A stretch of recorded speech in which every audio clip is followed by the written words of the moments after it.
Hello, and welcome to People Keep Dying, a podcast where we talk about people who die. I'm your host, Angela. And I'm Stephanie. And this week, I get to go first, but I actually have like a super happy story, which is weird for death. So you're gonna. Oh, So I don't know if like you should. we have a happy death today. Yeah, I don't know if I should have like ended it, but it's whatever. I mean, last week was pretty sad. So This is super, like, it's not, the things that happen are really shitty, but then like you feel, like that sense of like, yes, you get. I got that reading this story. Right. Well, I'm glad that you're pumped up to read me your story. This story, yes, and this happens, by the way, I'm gonna get this right, in 2004. So I still doing a pretty recent. Do you have any sources that you want to credit?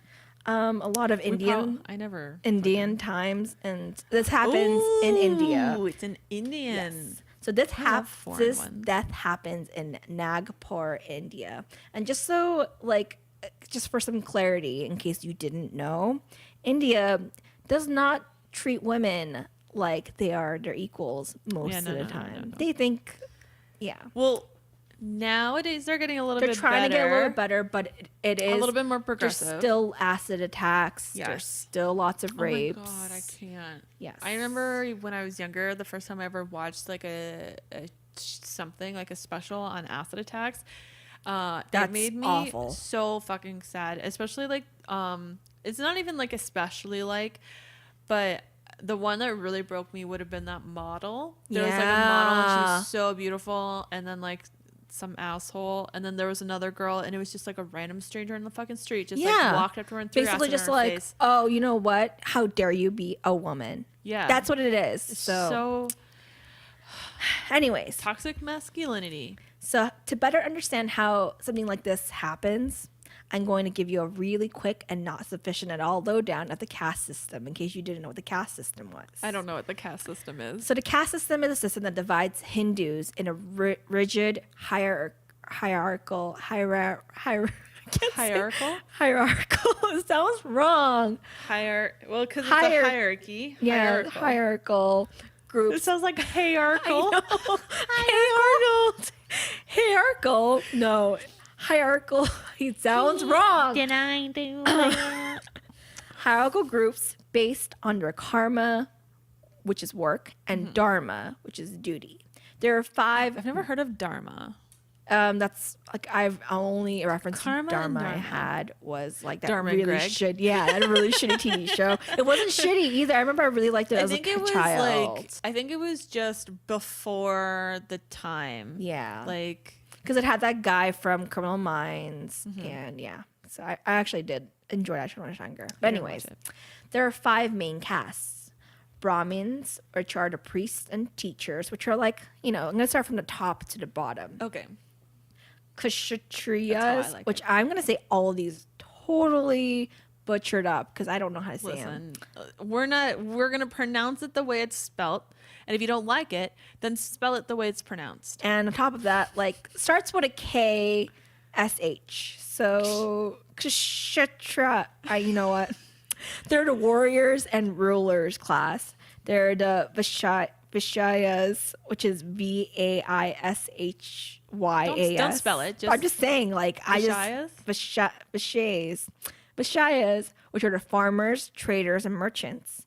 Shudras, which are the laborers, and the Dalits, or the outcasts, which are basically street cleaners or latrine cleaners, whatever. They're basically latrine cleaners. They're in their system garbage people. Yeah. Well, The caste system is more than 3,000 years old, and I actually only knew about the caste system because I had a friend whose family, I guess, practiced it. So he talked about like how his parents were really happy because his sister was marrying someone of the same class and they're from a high class, and I didn't understand any of that. So I was like, that's cool. I should have probably listened more. I don't know more than if I did. I mean, it sounds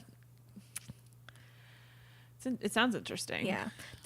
These main 5 castes are further divided into about 3,000 castes and 25,000 subcastes based on specific occupations. That's ridiculous. Which I will not fucking go into. We're not listing all of those crazy words. This isn't a podcast about lists or things that I don't know about. Unless we do the murder about a something List. What was his name? John List? No. John.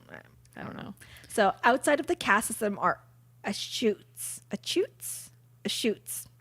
The Dalits, which I think is already the lowest class, or basically the untouchables. I would say, wait, okay, so the Dalits were the lowest. Latrine cleaners. Okay, yeah. So yeah, and so they're basically the same level as them. They're outside the caste system. It's basically they're called the untouchables because they're basically, it's like, well, you're so gross, I don't want. It's disgusting. If I touch you, I'm gonna get cooties. Yeah.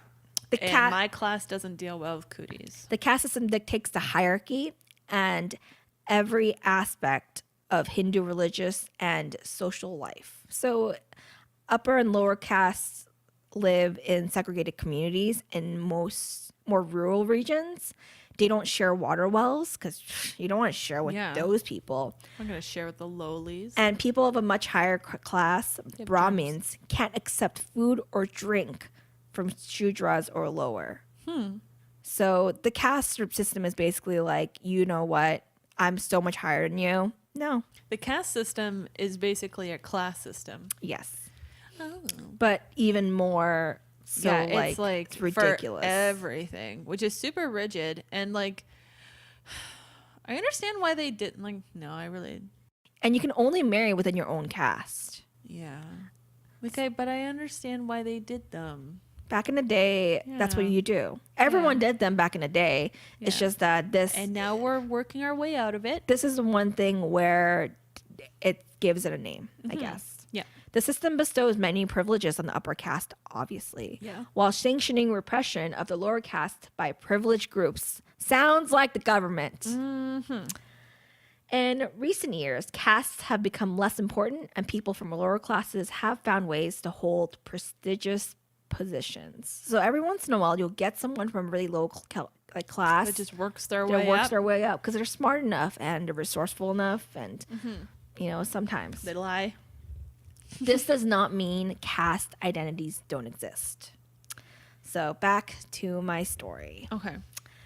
I assume caste identities are going to come in play later. Yeah. We'll explain how everything happened.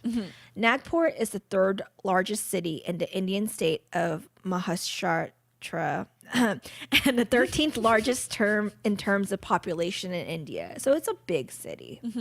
In Nagpur, there lived a skeevy piece of shit named Akku Yadav that was all around awful.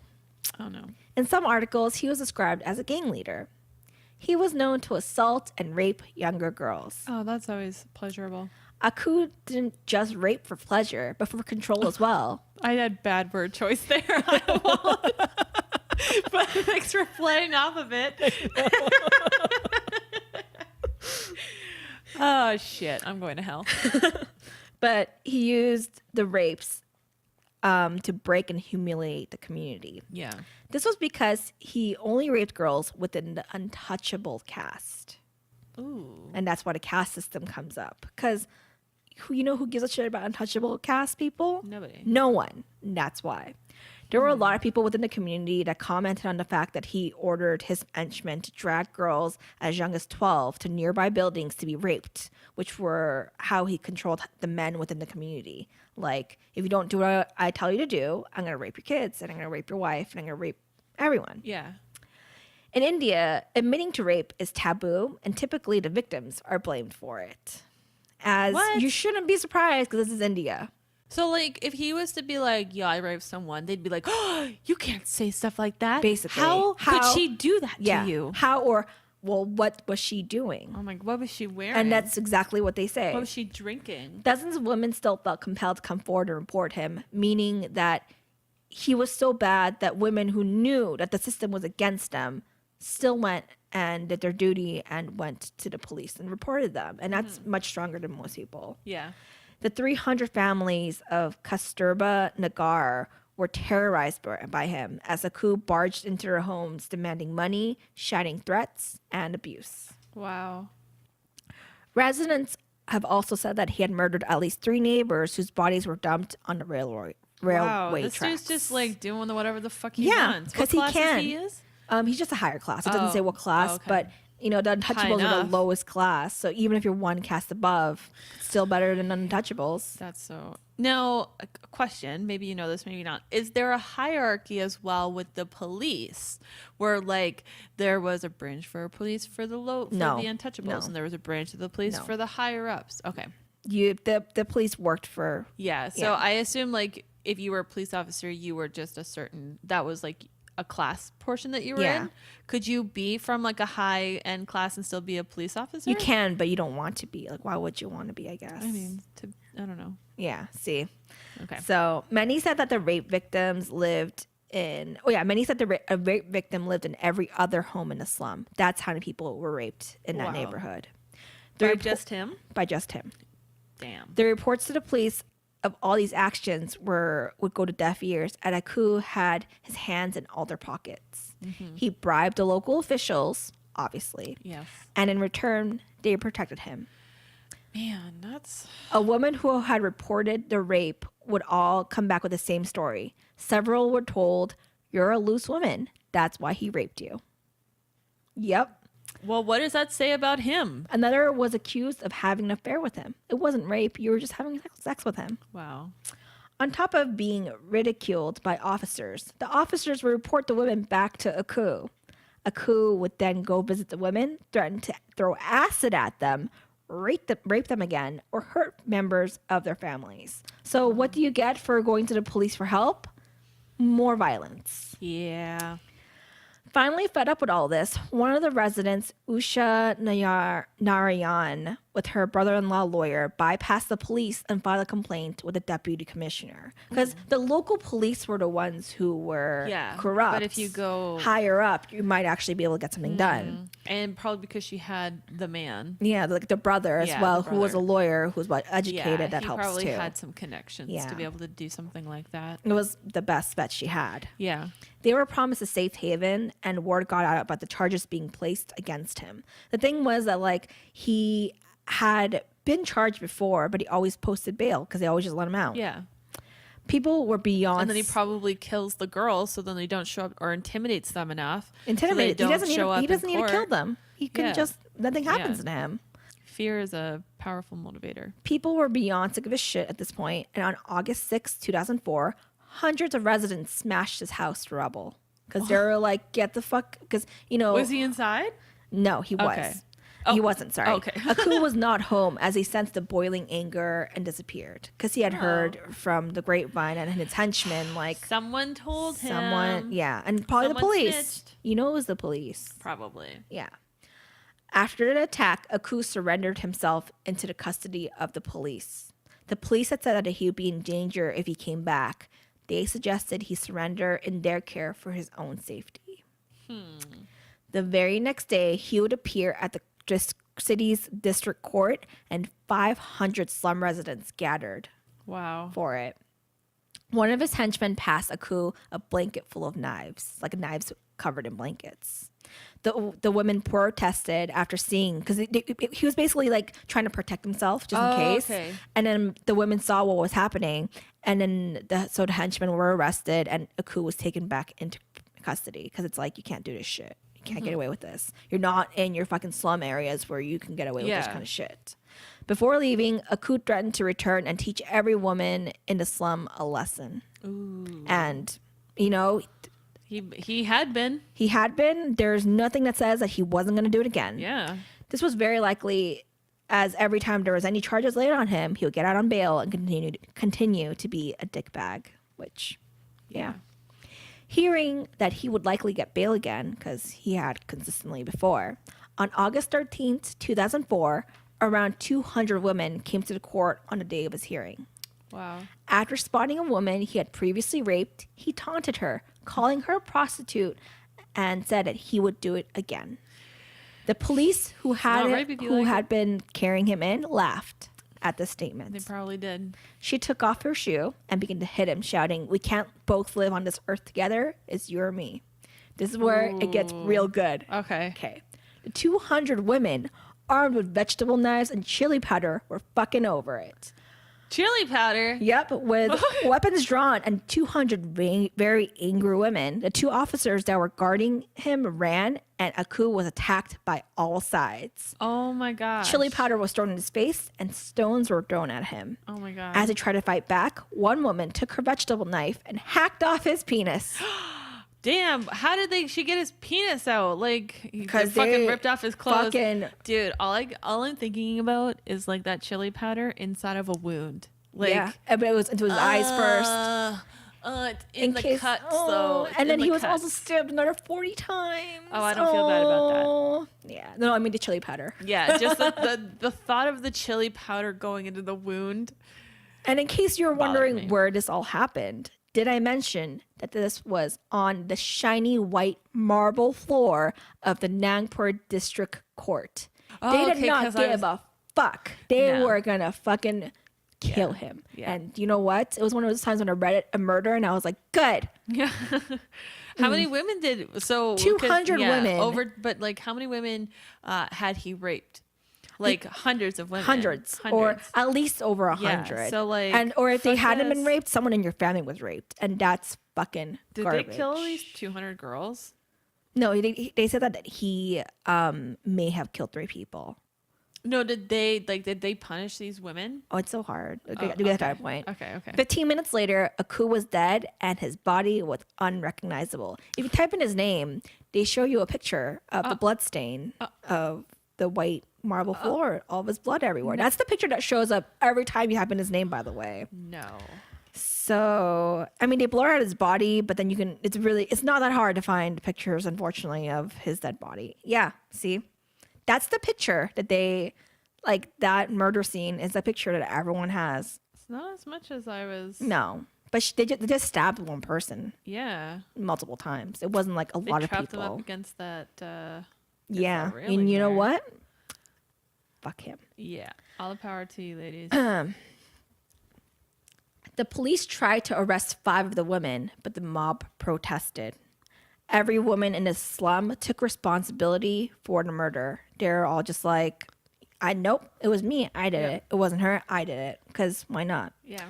And Usha, the girl who went to the police with her brother-in-law, said, it was not calculated. It was not a case that we all sat down and calmly planned of what happened. It was an emotional outburst. The women decided that, if necessary, they'd go to prison, but that this man would never come back to terrorize them. Yeah, no, because he had said that that's what he was going to do. Yeah, and it's...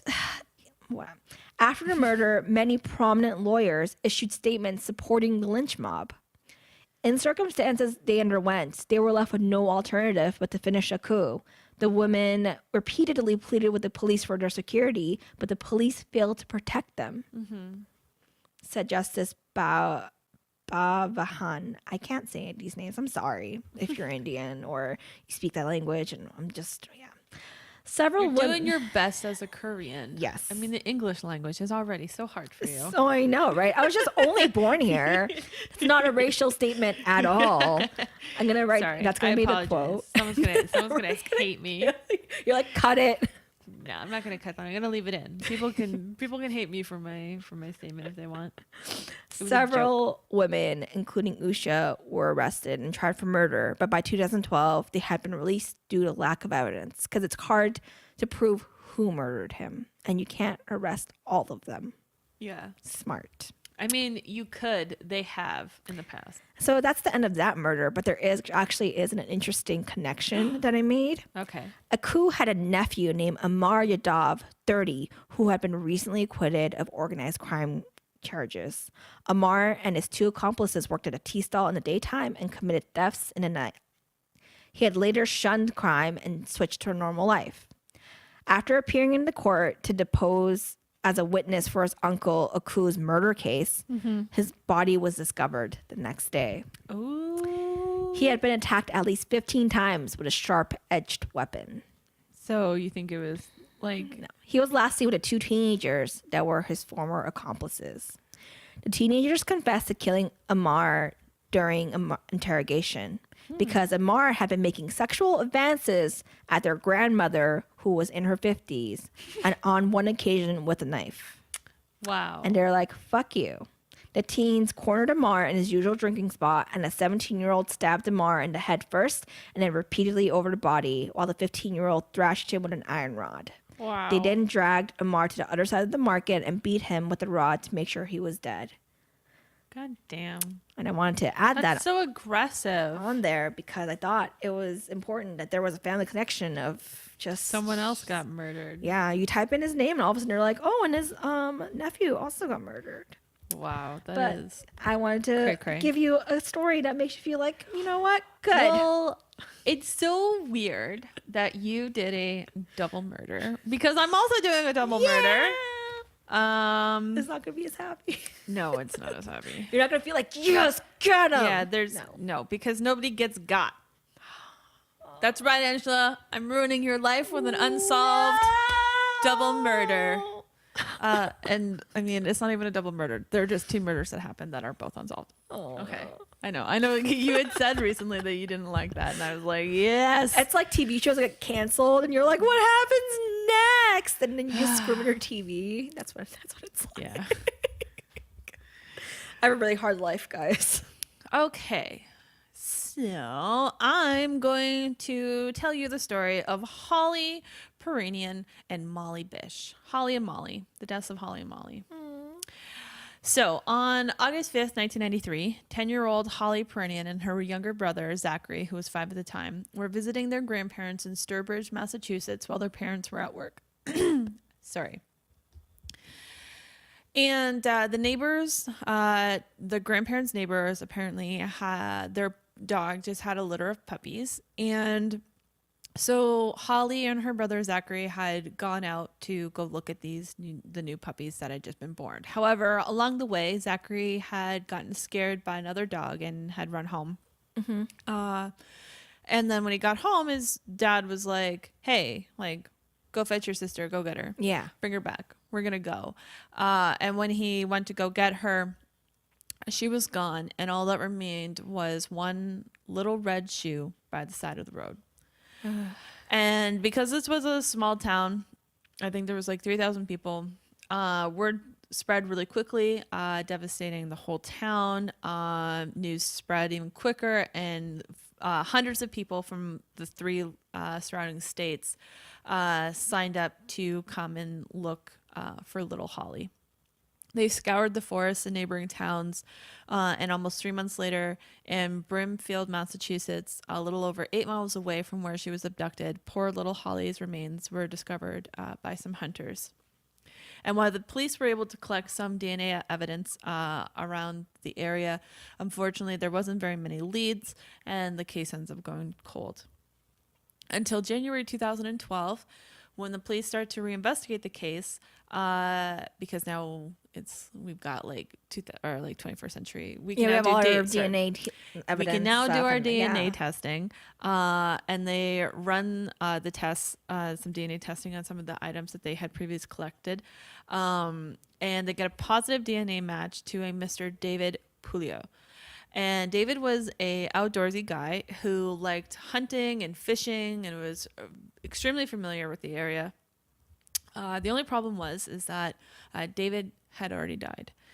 He died back in 2003, so they were unable to bring him in for questioning. Mm-hmm. And the only thing that they really have proof of is that David or one of his associates was at the crime scene around the time of her disappearance.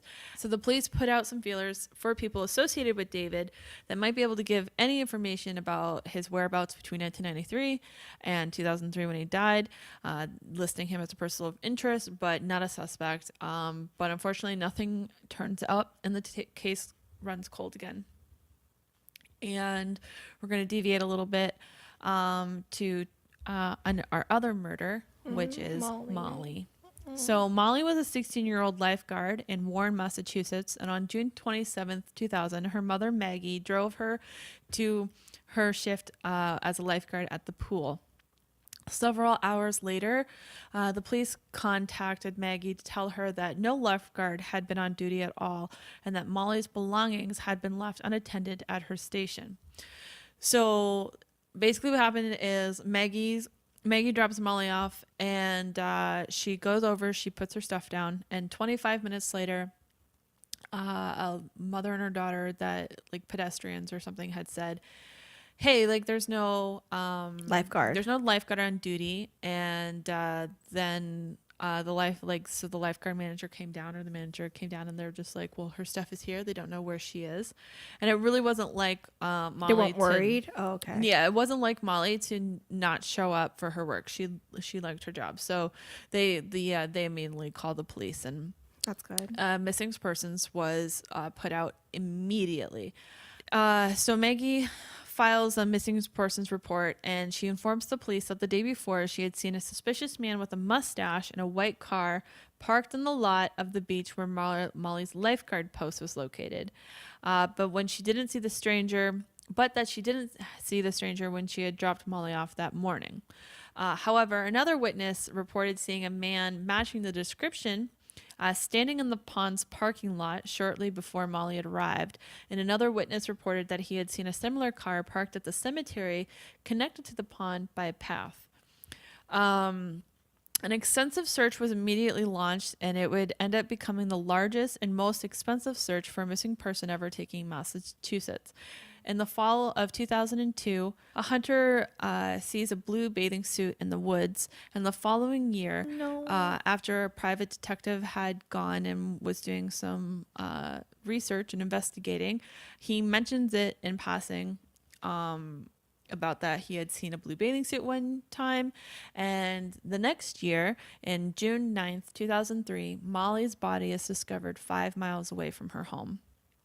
It started with I think in April, her one arm, a part of her arm was found, and then over the several weeks as they continued to scour through, I wonder if she was held captive for a while, or was she badly decomposed? It was just her skeleton, so they don't know how she died, but her body was scattered, but that could have mostly been like animals moving the bones around. Yeah. Police immediately think that the case between Molly and Holly are linked, as both girls were found in similar fashions in neighboring towns and forests, like right outside from where they were taken. However, much like Holly's murder, nothing comes from any of the leads, any of the DNA evidence, and the case for Molly goes cold. During investigations, it comes out that little sweet Molly had even written a letter to Holly when Holly had disappeared, expressing that she was very sorry and that she wished that she could make it up to her. She had seen everything on the news. Mm-hmm. She wrote, "Holly is a very pretty girl. She's almost as tall as me. I wish I knew Holly. I hope that they found her." And it was just like, that was such a sad little, like, they were 10 years old at the exact same time. It feels like it can't even be a coincidence. Yeah. Well, they didn't know each other, but it was like very small towns all like together. It was just a very small area. A lot of people know the same people. So we're going to talk about some suspects. So in 2009, the police started investigating a new suspect, Rodney Stanger, a Florida resident. After he killed his longtime girlfriend, Crystal Morrison, of 20 years, her sister calls the Massachusetts police and is basically like, "Hey, I think I know who killed Molly Bish." She probably had some suspicions beforehand, and then after he fucking killed her sister, she was probably like, "Hey, yeah." Turns out Rodney used to live a few miles away from where Molly had lived and had moved to Florida shortly after Molly's murder. She said that Stanger looked very similar to the description given by Maggie and was known to have access to a white car and was often used to fish in the Commons Pond where the car was parked and go hunting in the woods where Molly's body was found. Even more coincidental is that Rodney had a brother named Randy, and Randy Stanger was also connected to the Holly disappearance. So at the time of Holly's disappearance, Randy was living in a tent in the woods near Brimfield, which is where she was later discovered. We should just not let people live in tents in the woods. Yeah. And better yet, he matched the composite sketches that the Piirainen family had produced after Zachary started getting intense flashbacks of the face of the man he believed that he saw the day his sister disappeared.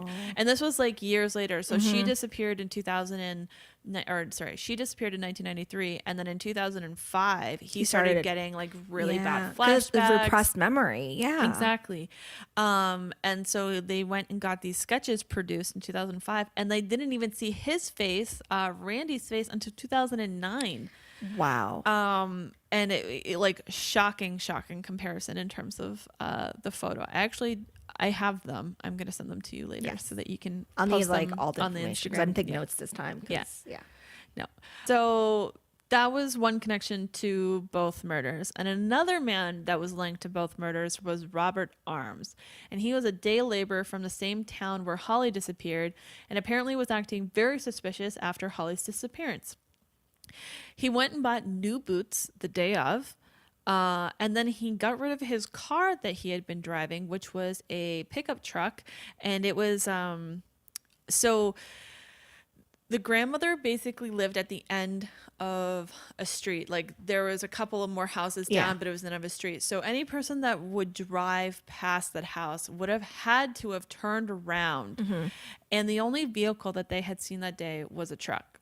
But they were basically saying like it had to have been a crime of opportunity. Like it would have had to have been something where someone just drove by and picked her up and then left, just because of the time, the circumstances. But if they drove down, they would have had to have driven back the other way. And so they had said like the neighbors should have seen something, but nobody really reported anything. And then later on it came out that there was this truck. Well, he had this truck that he got rid of the day after, like the day after or shortly thereapter. The police basically looked at it like he was trying to get rid of any physical evidence. He also approached Holly's family, offering to help search and raise money for her or for them, which, as we know, like some offenders do go that. A lot of offenders do that to still be a part of the situation, right? So they can know things, right? So they can see like how it's progressing. So, I mean, it's very possible that he was just a nice guy and it's all circumstantial. I mean, it must be because like they don't arrest him.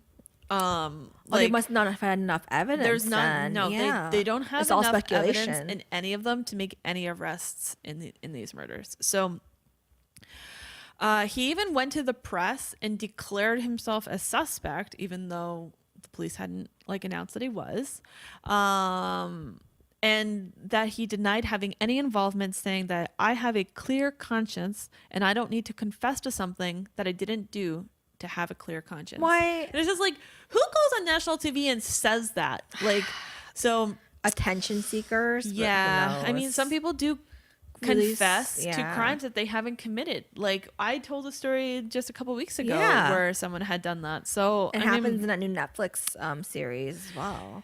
Oh, The Innocent Man or whatever. I was gonna ask you if you had watched it. I watched like the first like 3 episodes. The trailer looked really interesting on what it was, but I can't handle it.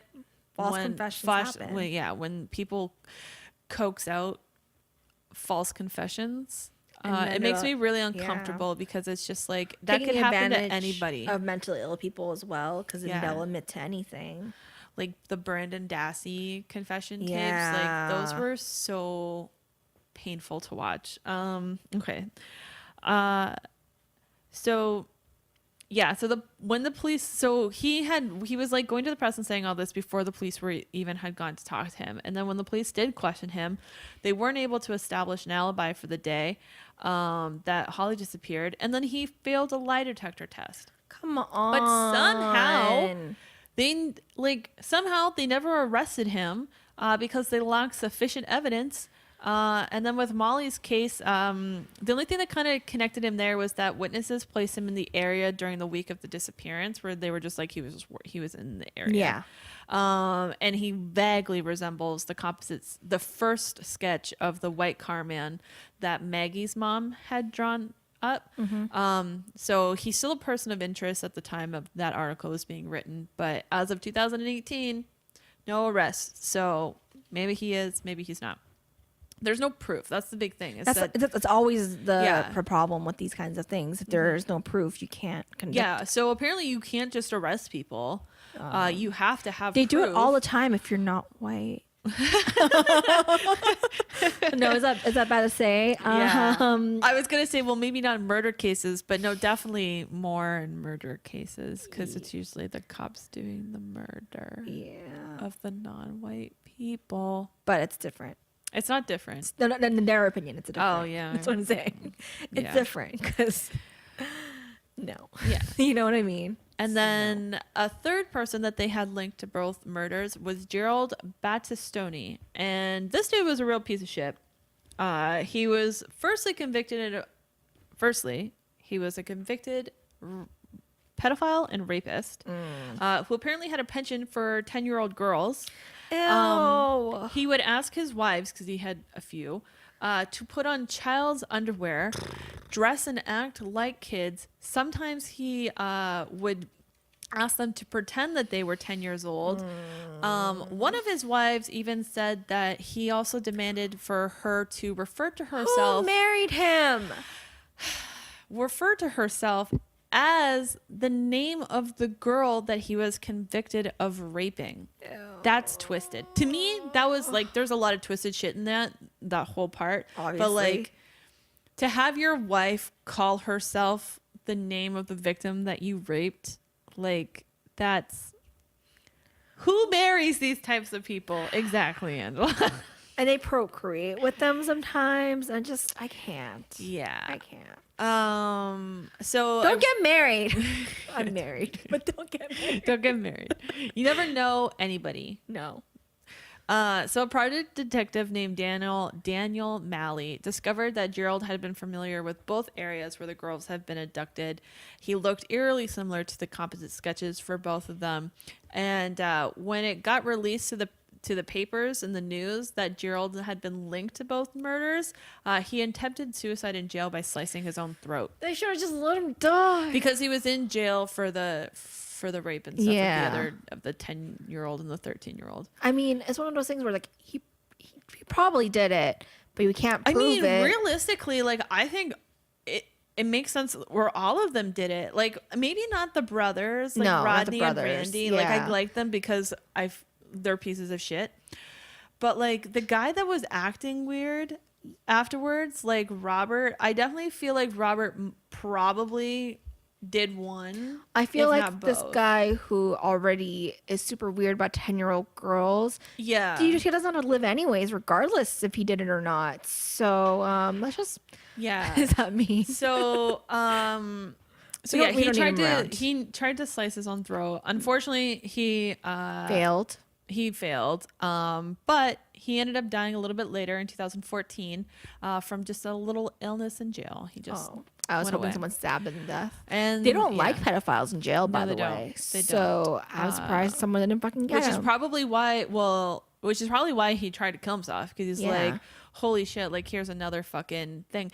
And like the Molly murder was huge in Massachusetts, especially in Boston. So like that was... You just don't. No. So both cases, again, end up going cold. In June of 2018, they've started doing some new data testing in the Molly Bish murder case, because I guess they found a little bit more evidence. But as of right now, in December of 2018, there hasn't been any updates or arrests being made. Yeah. So my personal opinion is that I don't really think that there's a real connection between the two murders. I think that it's just two small town girls that were murdered. Like, yeah, I don't think there was a connection. I just think that that's how they disposed of the body. And it's also possible the body, like, because they were in the woods for so long, they got scattered randomly. So it looks like it's the same, but it's not. Well, it was more like once because Molly was 6 years later. Like, it wasn't in a different town and everything. And it wasn't the same age group either. No. No. Now, I think that who was it? I think the guy that like ditched the car and like his boots and stuff like that. He's so suspicious for the Holly case, and then he died. And I really kind of feel like it's it's him. Yeah. Like, I think it but was on top his of wallet. that, he also had the DNA. Yeah, also the DNA. Yeah, and I think it was a him. wallet that they found. Yeah. Which is why it was like it was either him or an associate, because maybe like someone just had his wallet or whatever. It's also possible someone pickpocketed him as well. Yeah, that's with what I mean. the Like, selling of the truck and everything else, it seems because really suspicious. and because like he didn't have an alibi, he failed the lie detector test, but I mean he's dead, so it's really kind of hard to prove that, right? Exactly. Because like, and you can't just go back and be like, oh, he did it, because what if he didn't, and then you still have someone out there like who's a murderer who got out. Yeah. And maybe went and killed Molly. Now with Molly, like, it could be one of these guys, it could be none of these guys, but I'm definitely like this Gerald guy, he sounds pretty good. Like, why would he try to slit his own throat if like he wasn't guilty or didn't feel any guilt, or he wasn't worried about getting caught. Yeah. And so maybe Gerald didn't do Holly, but probably did Molly. Yeah. So of the three, I feel like the two dead people are the ones that actually committed the murders. And then the ones, but nothing's going to be able to come about it because they can't interrogate dead people. Yeah, because they're dead. Unless they find like their secret diary somewhere where they're like, I murdered this girl one day. Yeah. Which they're not going to do. No. Like... So, well, I mean, they're narcissists usually, right? And they usually keep like tokens from their kills, so it's possible that they might find evidence where it's like this girl was wearing this one thing and then she was missing it, and then he had it in his possession in his home. Yeah, but I sort of feel like at this point, if they had any of their possessions, they would have found that by now. True. And they would have like dealt with that. Yeah. So these are the people that are of interest. There's obviously more that the police haven't like given out. Yeah. So I don't think that Holly's probably ever going to get solved. I think maybe the reinvestigation into the Molly case might, but I don't really think that the two are connected, unfortunately. Or it's going to be like the Golden State Killer one, where it's like out of nowhere, all of a sudden we get all this information. Like the cops are really close, and they're just not releasing it until they have everything. It's possible. Cops do that all of the time. And which is what you're supposed to do, because you don't want the people who committed the crimes to be in on what's going on. Yeah. They don't want to know because they get in on it. Yeah. He like, what's his name? Was all like, hey, I'll help out. I'll help out. You want some money? Yeah. That's guilt. Give me some money. Mm-hmm. But anyways, that is my Holly and Molly, the murders of Holly. The Holly Molly. The murders of the Massachusetts Holly Molly murders. The Holly Molly murders. I sort of feel like people probably want a connection because their names are so similar, and they're from the same area, exact same age, and they're the same age. Yeah, from the same area. It's just it's too close to home, and it's too coincidental in small towns. You don't want to think that there's two murderers in a small town, because it's murders that rocked small towns, and like they're so like it's just that's actually where I got my article from was murders that rock small towns. All right. Well, I hope you enjoyed our stories this week. If you guys have any suggestions for some new stories or stories that you guys would like to hear in the new year, you can send us an email at peoplekeepdying@gmail.com. You can also message us on any of our social media. We're on most things at People Keep Dying. And if you could rate us, that'd be really appreciated, because I didn't know I was supposed to beg for these. But if you are not doing anything right now, just press like, a 5-star, because I'd really appreciate it, like a lot. I'm no one who sits there and stares at reviews, and it's like, how come no one loves us? So yeah, be sure to like, rate, and subscribe, review, do all of that, things. Do all of that fun stuff, so that and share us with your friends. Maybe your friends would like to listen to us tell you about horrible stories. Say, you know what? The one I did today wasn't awful. You know what? No. Today's murders were not bad. I really hope I did a good job. But anyways, we're doing a good job. Yes. I'm telling you right now, we are doing a good job. All right, guys. Thanks for listening. Hopefully you're not dead by the new year, and you can listen to further into